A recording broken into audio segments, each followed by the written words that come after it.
morning, Chamber members. Welcome to Monday Minute for Monday, March the 8th, 2021.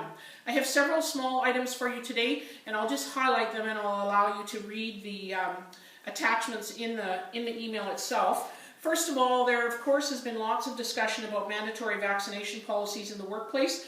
There is a blog that's been prepared by a partner at Sherrod Coos LLP discussing the specifics and the things to think about if you are looking at a vaccination policy in the workplace. So a good read for you there. On the advocacy front, the Canadian Chamber, along with 6 of the largest business groups in the country, have put out a letter to the minister responsible for digital economy or digital government, talking about the need to ensure that government departments do not put needless new regulations or non-essential regulations in place. Resist the urge, basically, to put all those in place. It's a good article and or a good letter that they've written. I would encourage you to read that as well. There is also another story that they've written, an op-ed that they wrote related to the automated tax hikes that are expected to happen April the 1st. You'll recall we talked about this last fall, halting or freezing the alcohol increase, tax and alcohol.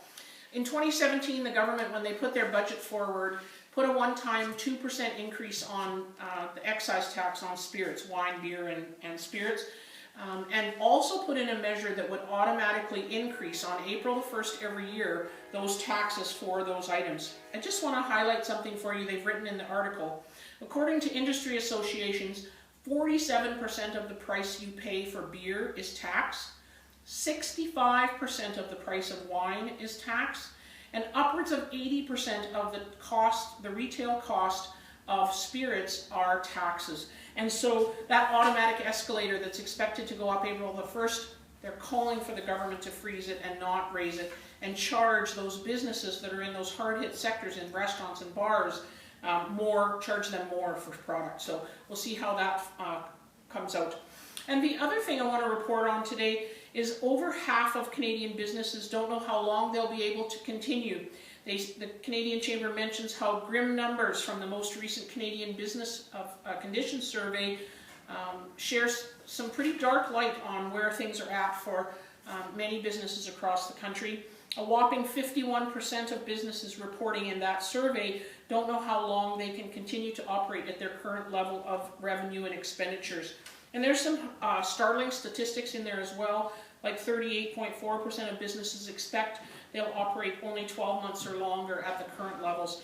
So it's an interesting read. As I say, some pretty grim statistics there. So we know in Saskatchewan we've had some really positive economic news, but others in the country may still be struggling.